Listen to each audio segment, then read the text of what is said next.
Hello everyone, welcome back to my YouTube channel study with Muskan. Friends, आज का जो हमारा सेशन है वो रहेगा हिस्ट्री को लेकर, जिसमें कि हम क्या है प्राचीन भारत से रिलेटेड कुछ टॉपिक कर रहे थे। तो आज का जो हमारा टॉपिक है वो रहेगा गुप्त काल। ठीक है, देखिए फ्रेंड्स, इस इम्पॉर्टेंट टॉपिक से हमारे ऑलमोस्ट 40 क्वेश्चंस बनते हैं। तो सभी क्वेश्चंस मैंने आज की इस वीडियो में कवर कर लिए हैं, मतलब ये इस टॉपिक से रिलेटेड ओनली वन वीडियो रहेगी।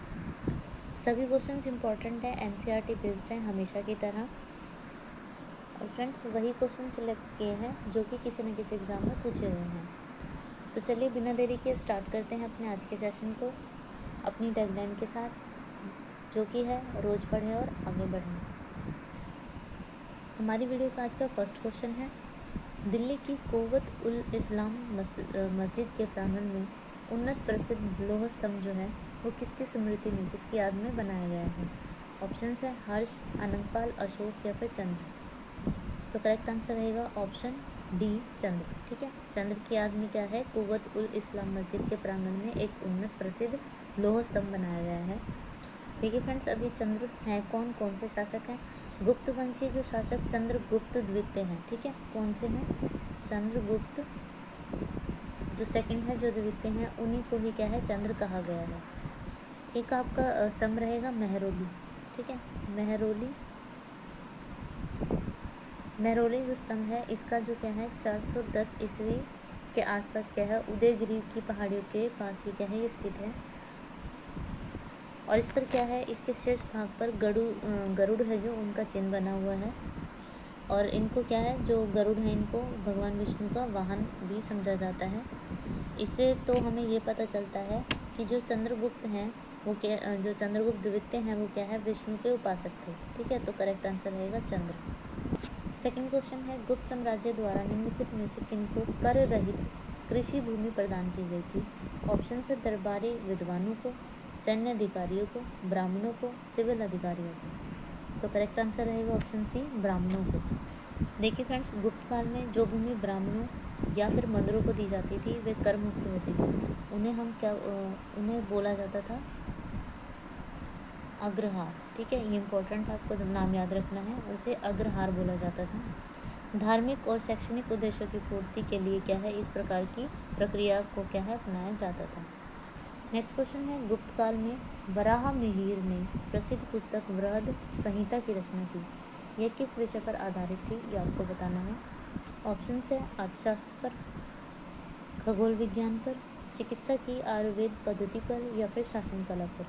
तो करेक्ट आंसर रहेगा इसका ऑप्शन बी, खगोल विज्ञान पर। देखिए फ्रेंड्स, जो ये व्रत संहिता है ये वराह मिहिर के द्वारा क्या है 6th जो सेंचुरी थी 6वीं शताब्दी में संस्कृत में एक लिखित क्या है विश्वकोश है, जिसे क्या है मानव रुचि के विविध विषयों पर लिखा गया। इसमें क्या है खगोल शास्त्र है, ग्रहों की गति, ठीक है, ग्रहण के बारे में और वर्षा के बारे में, बादल के बारे में। ठीक है, ऐसे कई जैसे वास्तुशास्त्र, फसलों की वृद्धि, इत्र निर्माण, लगन, पारिवारिक संबंध, रत्न, मोदी या फिर कर्म कांडों का क्या इसमें वर्णन किया गया है। नेक्स्ट क्वेश्चन है, भारत के इतिहास के संदर्भ में कुल्यवाप तथा द्रोणवाप शब्द का क्या निर्दिष्ट करते हैं। ठीक है, इनका क्या मीनिंग है, ये क्या किस चीज़ में ये यूज़ होते हैं। इसका करेक्ट आंसर रहेगा भूमाप। ठीक है, देखिए क्या है गुप्त काल में भूमि माप के पैमाने थे क्या, कुल्यवाप और द्रोणवाप। नेक्स्ट क्वेश्चन है, गुप्त वंश ने कितनी अवधि में शासन किया, मतलब कब तक शासन किया ये बताना है। तो करेक्ट आंसर रहेगा इसका ऑप्शन सी, 319 से 500 ईस्वी तक। ठीक है, देखिए गुप्त वंश की जो स्थापना है वो किसने की थी, ये इंपॉर्टेंट है आपको याद रखना है, श्री गुप्त ने। ठीक है, और कब की थी, 275 ईस्वी में। ठीक है, बात करें इस वंश के शासनकाल की तो वो आपका 275 से 550 ठीक है ईस्वी रहा। ठीक है, और चंद्रगुप्त प्रथम जो थे इस वंश के सबसे प्रतापी शासक थे, जिन्होंने क्या है इसमें हमें क्या है इन जो इनका शासनकाल था वो बताया गया है। 319 से 335 ईस्वी तक जो शासनकाल था किनका था, वो चंद्रगुप्त प्रथम का था।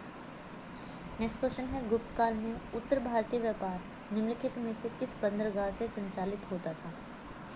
कल्याण, ताम्रलिप्ति, भरूच या फिर खंभात। तो करेक्ट आंसर रहेगा ऑप्शन बी, ताम्रलिप्ति। ठीक है, गुप्त काल में जो उत्तर भारतीय व्यापार था वो ताम्रलिप्ति जो कि कहाँ पर है, वेस्ट बंगाल से संचालित होता था। यह बंदरगाह जो है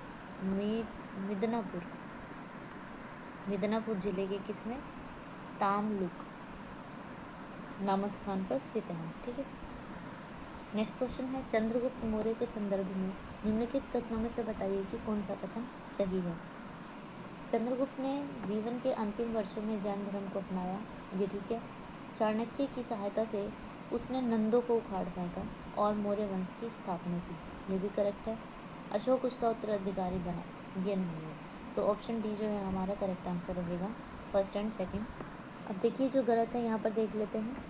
देखिए क्या है कि चंद्रगुप्त मौर्य के बाद क्या है, उसका पुत्र बिंदुसार, जिसका नाम था बिंदुसार, ये क्या है, राजगद्दी पर बैठा, ना कि अशोक। तो इसलिए यहाँ पर ये पॉइंट हमारा गलत है। नेक्स्ट क्वेश्चन है, गुप्त काल के बारे में निम्नलिखित में से कौन सा कथन सही नहीं है, ये बताना है। सभी ऑप्शंस देख लेते हैं।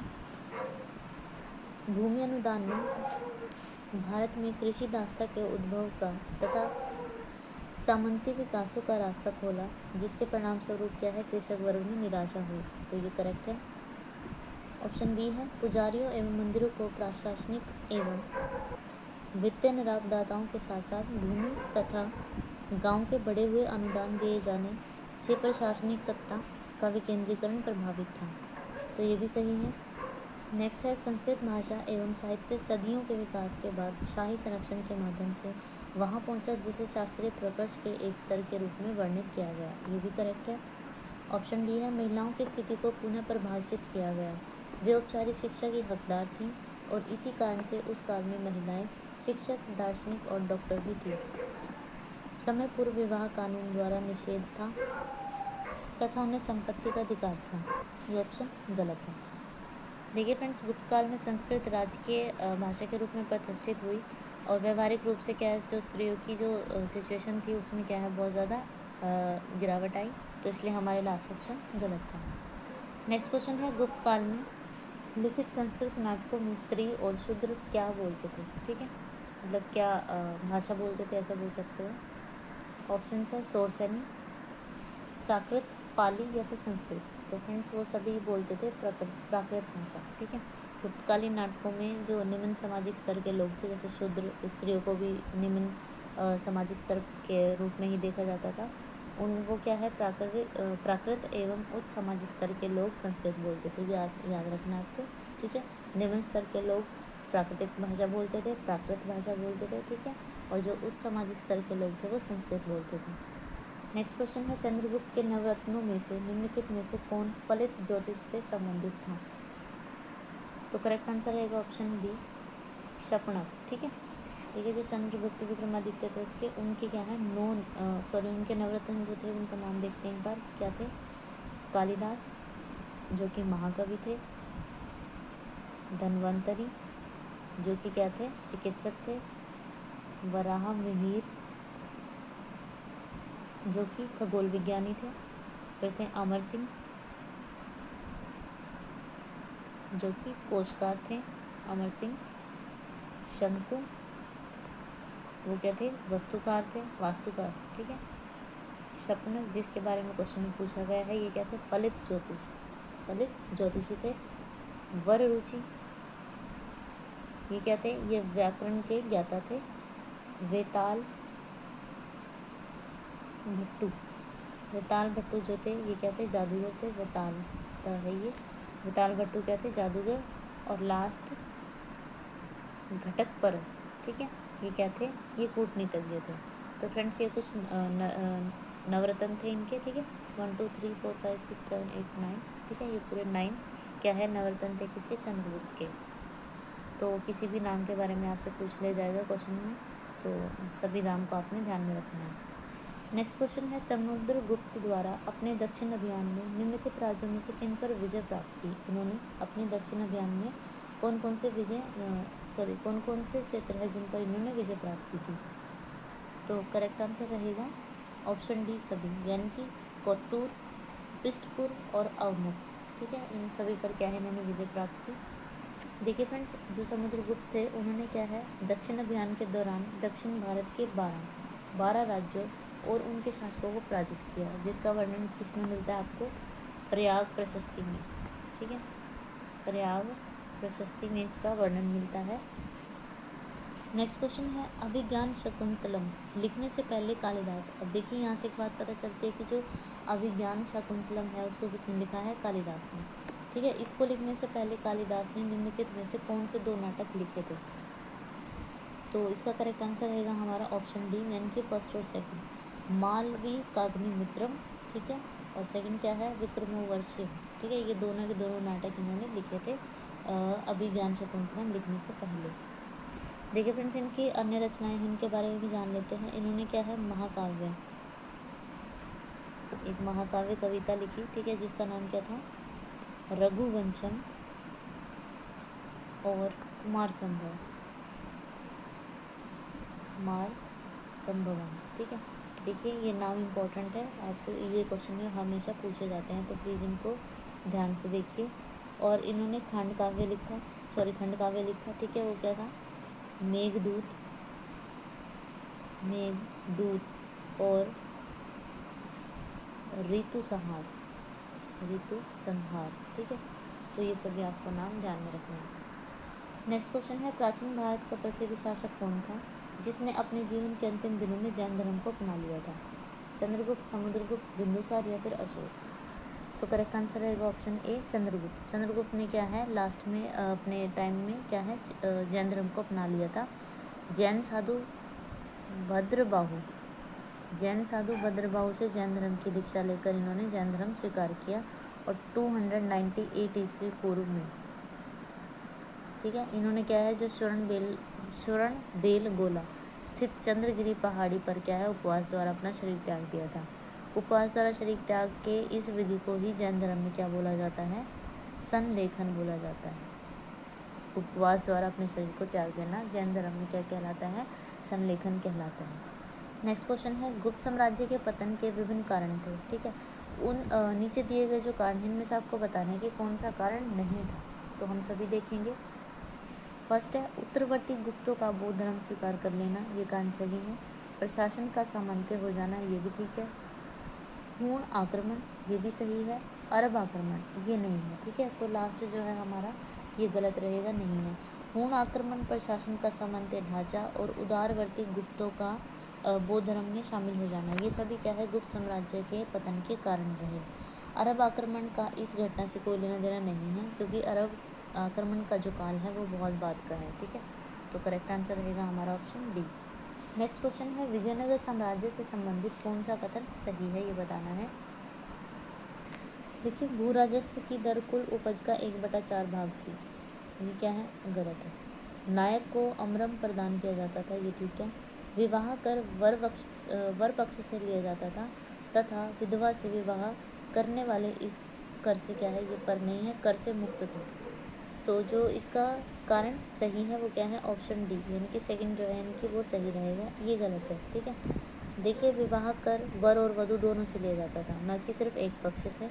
विधवा विवाह कर मुक्त था। भू राजस्व की जो दर थी वो 1/4 भाग थी।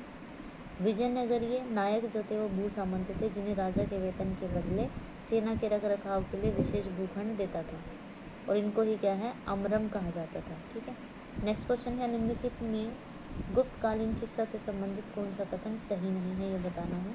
तो सभी देख लेते हैं। फ्रेंड्स, ये थोड़ा टाइपिंग में मिस्टेक हुई है, यहाँ पर शिक्षा नहीं है, यहाँ पर है सिक्कों।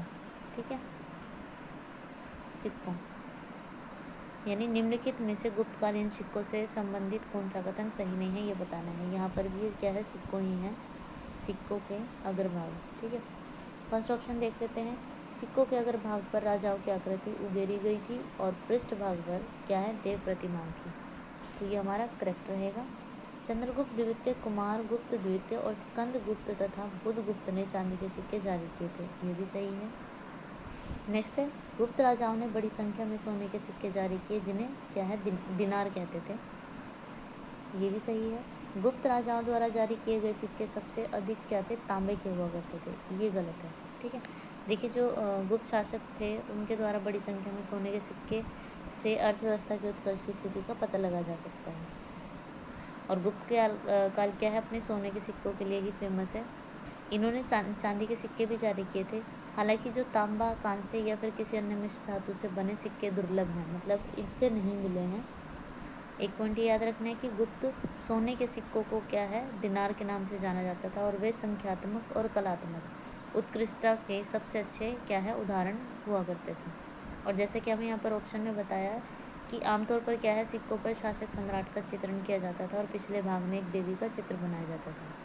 गुप्तकालीन सिक्का जो था शक्तिशाली कुषाणों की नकल करने लगा, लेकिन बहुत जल्द उनकी अपनी पहचान बनी, जो बाद में राजवंशों और राज्यों के लिए एक अग्रणी बन गया। इंडो ग्रीक और कुषाण सिक्कों के बाद क्या है, गुप्त सिक्के स्वदेश ने के होने के नाते उन्होंने क्या है, राजा, रानी और देवताओं को भारतीय पोशाक के साथ और बहुत सारी अनुग्रह के साथ चित्रित किया अपने सिक्कों पर। ठीक है, तो पॉइंट्स हमें याद रखने हैं। डी ऑप्शन क्या इसका करेक्ट रहेगा। नेक्स्ट क्वेश्चन है, परम भागवत की उपाधि धारण करने वाला प्रथम गुप्त शासक कौन था? तो करेक्ट आंसर रहेगा ऑप्शन बी, चंद्रगुप्त द्वितीय। ठीक है, इनके अगर टाइम की बात करें तो 3752 to 415 ईस्वी, ये इनका क्या था, टाइम पीरियड था। इन्होंने क्या है, परम भागवत की उपाधि धारण की थी। इनके शासनकाल को स्वर्ण काल भी कहा गया है। ठीक है, क्या कहा गया है, स्वर्ण काल। इस काल में क्या है, कला और साहित्य के क्षेत्र में बहुत ज़्यादा प्रगति हुई थी। नेक्स्ट क्वेश्चन है, नगरों का क्रमिक पतन किस काल के एक महत्वपूर्ण विशेषता है? कौन से काल की विशेषता है नगरों का क्रमिक पतन? तो करेक्ट आंसर रहेगा ऑप्शन सी, गुप्त काल। गुप्त काल में नगरों का बहुत तेज़ी से क्या है, मतलब गिरावट आ गई थी उसमें। गंगा नदी के आसपास के क्षेत्रों में विकसित हुई नगर, जैसे बिहार में पाटलिपुत्र, बात करें तो उत्तर प्रदेश में स्थित है मथुरा, आदि नगरों का पतन हो गया था, जो गुप्त काल से क्या है, पूर्व अपनी समृद्धि के मतलब बिल्कुल फेमस थे अपनी प्रसिद्धि के लिए। ठीक है, और समृद्धि के लिए। नेक्स्ट क्वेश्चन है, यहाँ पर 10 है, शलगम वाला है। 10 कुमार चरित अथवा 10 राजाओं की कथाएं किसने रची थी? तो करेक्ट आंसर रहेगा ऑप्शन सी, दंडी ने। ठीक है, देखिए दंडी जो है संस्कृत भाषा के प्रसिद्ध साहित्यकार थे। इनकी रचनाओं में काव्यदर्श और 10 कुमार चरित शामिल हैं। ठीक है, 10 कुमार चरित एक संस्कृत गद्य काव्य है। इसमें 10 राजाओं का चरित्र चित्रण होने के कारण इसका नाम क्या है, 10 कुमार चरित रखा गया है। नेक्स्ट क्वेश्चन है, फाहियान का भारत आगमन का क्या लक्ष्य था? ये बताना है किस वो एम से आया था इंडिया में।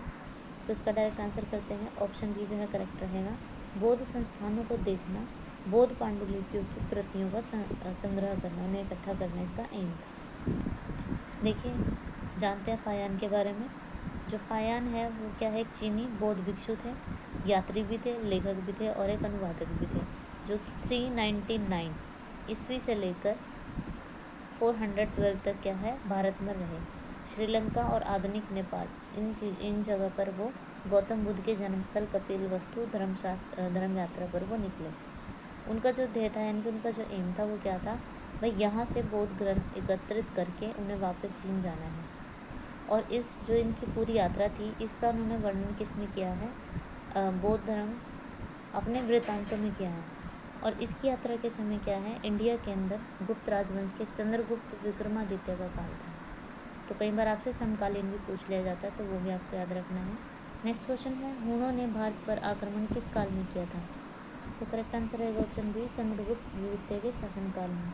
देखिए फ्रेंड्स, चंद्रगुप्त के शासनकाल यानी कि 455 ईस्वी में क्या है, हुनों का प्रथम आक्रमण हुआ था, परंतु वे क्या है उसमें फेल हो गए थे। स्कंदगुप्त के देहांत के बाद 6वीं शताब्दी के प्रारंभ में भारत के उत्तर पश्चिम भाग में हुनों ने अपना आधिपत्य जमाना शुरू कर दिया था। नेक्स्ट क्वेश्चन है, किस शासक वंश ने मंदिरों और ब्राह्मणों को सबसे अधिक ग्राम अनुदान में दिए थे? तो करेक्ट आंसर रहेगा ऑप्शन बी, गुप्त वंश के। ठीक है, गुप्तकालीन अभिलेखों से जानकारी मिलती है कि गुप्त वंश के शासकों ने मंदिरों तथा ब्राह्मणों को भूमि दान और ग्रामदान दिया था। ग्रामदान से यह अभिप्राय है कि मतलब उसका ये मतलब है कि इनसे प्राप्त होने वाली आय मंदिरों और ब्राह्मणों को जाती थी। नेक्स्ट क्वेश्चन है, गुप्त राजवंश के संबंध में निम्नलिखित कथनों में से कौन से सही हैं? गांव के मुखिया का महत्व खत्म हो गया था तथा उसकी सहमति के बिना भूमि का लेन देन शुरू हो गया था, ये गलत है। कुमार अमात्य सबसे महत्वपूर्ण अधिकारी थे तथा घरेलू प्रांतों में वे राजा द्वारा प्रत्यक्ष रूप से नियुक्त किए जाते थे। तो करेक्ट आंसर रहेगा ऑप्शन 2 यानी कि हमारा सी सही रहेगा। देखिए फ्रेंड्स, गुप्त राजाओं ने क्या है अधिकारियों के 2 नए क्या है वर्ग निर्मित किए थे। एक तो था क्या था, संधि विग्रहिक, ठीक है। ये क्या था, इनका काम था शांति और युद्ध का, ये मंत्री हुआ करते थे, अर्थात आधुनिक विदेश मंत्री हम बोल सकते हैं। कुमारात्य जो था, कुमारात्य जो एक क्या था, उच्च पदस्थ अधिकारियों का एक समूह था जिसका संबंध न केवल राजा से था बल्कि युवराज से भी था, और जिसे कई बार क्या है जिलों का प्रभारी भी बनाया जाता था। गांव ग्रामीण निकायों के नियंत्रण के अधीन होते थे, जिनमें क्या है गांव का मुखिया और गांव के बड़े बूढ़े शामिल होते थे। नेक्स्ट क्वेश्चन है, प्राचीन भारत गुप्त राजवंश के समय के संदर्भ में नगर घंटाशाला, कदूरा तथा चोल किस लिए विख्यात थे। ये तीनों क्या थे आपको बताना है। तो इसका करेक्ट आंसर रहेगा, ये क्या थे, विदेशी व्यापार करने वाले बंदरगाह थे, ठीक है। गुप्त काल में आंतरिक और बाहरी दोनों तरह के व्यापार होते थे। रोमन साम्राज्य से व्यापार पश्चिमी भारत में कल्याण, चोल जो ये नाम दिए गए हैं, ठीक है, कल्याण, चोल, ब्रोज और कैम्बे इन बंदरगाहों के जरिए होते थे। और गुप्त काल के दौरान आंध्र क्षेत्र में बंदरगाह कंडूरा और घंटाशाला तथा क्या है कावेरी पट्टनम और टोंडाई पांडे, इससे क्या इस क्षेत्र की जो भी बंदरगाह थे वहाँ से विदेशी व्यापार होते थे। नेक्स्ट क्वेश्चन है, समुद्रगुप्त के प्रयाग प्रशस्ति वाले स्थान पर निम्नलिखित में से किसका लेख मिलता है। तो करेक्ट आंसर रहेगा इसका शाहजहाँ, दारा शिको, ये नहीं है, ठीक है, जहांगीर। ऑप्शन सी जो है करेक्ट आंसर रहेगा। अब देखिए जो प्रयाग प्रशस्ति है इसकी रचना समुद्रगुप्त के, जो समुद्रगुप्त के, ठीक है, इसके सचिव हुआ करते थे हरिशेन, इनके द्वारा की गई थी। इस लेख की जो रचना है मुख्यतः कौशाम्बी में हुई थी। और इस स्तंभ लेख में क्या समुद्रगुप्त के अलावा जहांगीर, जो कि हमें ऑप्शन में दिया गया है, रानी अभिलेख तथा अशोक से संबंधित अभिलेख भी हैं, ठीक है, इन तीनों से रिलेटेड अभिलेख भी मिलते हैं। तो करेक्ट आंसर रहेगा जहांगीर का। नेक्स्ट क्वेश्चन है, गुप्त काल में गुजरात, बंगाल, दक्कन और तमिल राष्ट्र में स्थित केंद्र किससे संबंधित थे। तो इसका करेक्ट आंसर रहेगा ऑप्शन डी, वस्त्र उत्पादन से, ठीक है। गुप्त काल में वस्त्र उद्योग काफ़ी विकसित था, जिसके उत्पादन केंद्र गुजरात, बंगाल, दक्कन और तमिल क्षेत्र में थे। कावेरी पत्तनम, मुजिरिस प्रतिष्ठान तथा भृगु कच्छ क्या है इत्यादि प्रमुख इंटरनेशनल लेवल के क्या थे व्यापारिक केंद्र थे। नेक्स्ट क्वेश्चन है, मूल्यवान रत्नों में गुप्त काल के समय सर्वाधिक विदेशी व्यापार किस रत्न का होता था। तो करेक्ट आंसर रहेगा ऑप्शन ए, मोती से, ठीक है, ये याद रखना आपको, इम्पोर्टेंट है। नेक्स्ट क्वेश्चन है, भारत का नेपोलियन किसे कहा जाता था। अशोक महान को नहीं, चंद्रगुप्त द्वितीय, विक्रमादित्य को, ये भी नहीं, समुद्रगुप्त, ये करेक्ट है, ठीक है। तो समुद्रगुप्त को कहा जाता था भारत का नेपोलियन। नेक्स्ट क्वेश्चन है, गुप्त युग में भूमि राजस्व की दर क्या हुआ करती थी।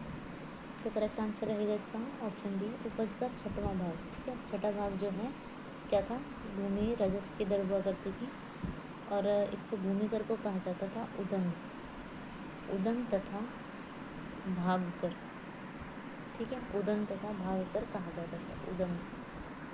नेक्स्ट क्वेश्चन है, बाघ की गुफा के संदर्भ में निम्नलिखित कथनों में से कौन सा कथन सही है, ये बताना है। इस गुफा का निर्माण गुप्त काल में किया गया था, ये करेक्ट है। बाघ की गुफा महाराष्ट्र के नासिक जिले में स्थित है, ये नहीं, तो ऑप्शन सी जो है हमारा करेक्ट रहेगा।